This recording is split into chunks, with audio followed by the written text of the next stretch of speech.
Hey everybody, this is Scott Voak. Welcome to another one of my video series. This week, what I want to talk about is investing. I talk to a lot of people about investing both in San Diego and outside of San Diego. Being an engineer, I tend to overcomplicate things. So my goal here is to break things down a little more simply than I am known to do, and explain to you why I think it's such a good idea, and then compare and contrast San Diego versus other areas, other cities, other states for real estate investing. It's going to be a bit long, so we're going to run this in two separate videos. First one, what I want to do is kind of set the stage, explaining how to properly analyze investments, but then compare and contrast San Diego versus other cities.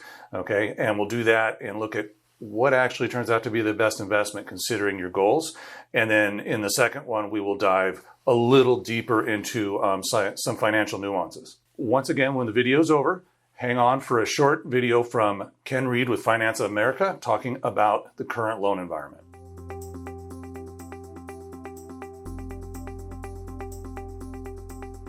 Welcome back. Thank you for joining me for the first video in an investment series. Hopefully we're going to keep this to just two videos. Today what I want to talk about is cap rates, cash flow, and then I want to compare and contrast San Diego versus other cities, see what works better depending on your investment appetite and your goals. And in the next video, we'll dive a little deeper into some nuances and how you can tweak things. Okay, this will be spreadsheet heavy, which is probably better because it's more fun looking at spreadsheets than looking at me. So let's dive in. Here's the first spreadsheet. What we have here is how a typical San Diego investment performs. Now I'm basing everything on $1 million property investment. Your typical rents on $1 million are going to run about $70,000 in San Diego with expenses of $35,000, giving you an operating income of $35,000.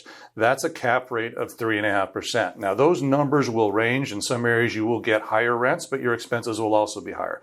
The thing to really focus on here is that in San Diego, if you're purchasing a new investment property, we're looking at cap rate of about 3.5%, unless you are buying a shopping center or apartment complex, something really major. So 3.5% is 3.5% of the value you collect as profits every year. All right, so that was pretty straightforward. That's just setting up what is a cap rate and what do we see in San Diego. Now this next slide I want to show you shows what cap rates are out of San Diego and specifically out of California. Okay, so let's look at that. Here we've got the same information on San Diego, but I picked another city and we can go over where those cities will be later. But your typical rents are going to be about double what you're seeing in San Diego. Now, that's not to say that a house is going to rent for double in Pittsburgh that it rents in San Diego. It means that $1 million of houses will rent for double what $1 million of houses will rent for in San Diego. Total expenses, you can see that is a little bit higher also, but your operating income is typically about 8% of value. So we have a cap rate of 8 versus a cap rate of 3.5. And that is the reason that cash flow works so much better in other cities. So that last slide just compared and contrasted San Diego versus other cities when we're looking at 100% cash investment. However, most of you aren't putting 100% cash down on your investments. So let's take a look at what happens when we factor in financing. And that's going to be the third slide here. Looking at San Diego, 25% down. In the current interest rate environment, you're financing $750,000 and it's going to cost you over $44,000 a year, which is why you see people running negative cash flow. Now, I know you're not going to consider a negative cash flow investment. If you didn't live through 2008 to 2012, talk to somebody who did. You do not want negative cash flow. So let's go back and look at San Diego and see how we can break even. And you can see here that with 40% down, you can pretty much break even. You're going to lose about $500 a year, but in the realm of real estate investment, that's probably acceptable. Let's see what happens, compare apples to apples when we're looking at something outside of the state. Here you can see the same financing. And remember, we're buying the same property. Your cash flow is dependent on the property and how much rent you can charge. Your financing is all going to be pretty similar. So with the same financing, 25% down, you would have a positive cash flow out of state. However, let's compare apples to apples for the rest of this presentation and look at 40% down in both. And you can see if you're buying out of state in some of our target cities, you're going to generate over $44,000 of positive cash flow versus breaking even in San Diego. So this is why when I'm talking to people, I'm saying cash flow out of state is a lot stronger than it is in San Diego. San Diego is a phenomenal place to live. Our appreciation has been great, but it just doesn't cash flow because the prices are so high. If somebody can pay $7,000 a month rent, they're eventually going to purchase a place, okay? Whereas out of state, when your properties are costing $200,000-$300,000 versus $600,000-$700,000, you get more long-term renters. And that's why the rent versus purchase price is so much better out of state, okay? Now, the next thing you're saying is you're ignoring appreciation, and you're absolutely right. So let's look at appreciation, factor that in, and see how the whole picture looks. So what I'm assuming here is San Diego is going to have triple the returns of investments in other states.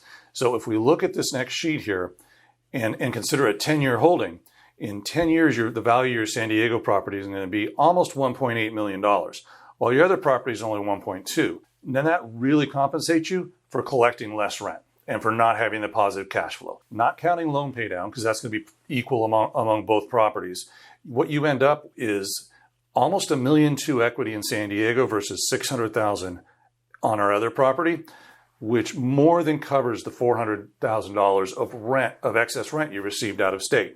So what we have here is a situation where those of you who believe investing in San Diego is a better return, if we're getting 3 times the appreciation, you're absolutely right. Over a 10-year period, you're going to increase your $400,000 investment to almost 1.2, where it's barely 1.1 million if you're out of state. So those of you who've been investing in San Diego, you're not wrong. You're actually getting and have gotten a better return than investing out of state when you factor in appreciation. However, what I want to look at next is what happens if we tweak this a little bit? What happens if we pay some more attention to it?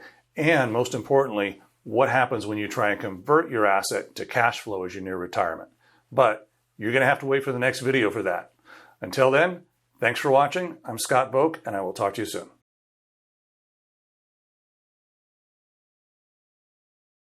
Welcome back. I'm Scott Voak, and I'm here with Ken Reed, Sales Manager for Finance of America, and he's graciously agreed to come on and give us some tips on mortgages. Ken, how you doing? I'm great, Scott. Thank you so much. I'm happy to be here. Well, I'm glad you're on board. Here we go. Let's start, because this is going to be the first of several videos I hope we do. Let's start with the basics. First-time home buyers, what are, say, 3 most important things that you're looking for from a new buyer when they're going to buy a house and looking for a loan? The 3 most important things that lenders are going to look at are credit, Okay. income, and assets. And basically. assets. Okay.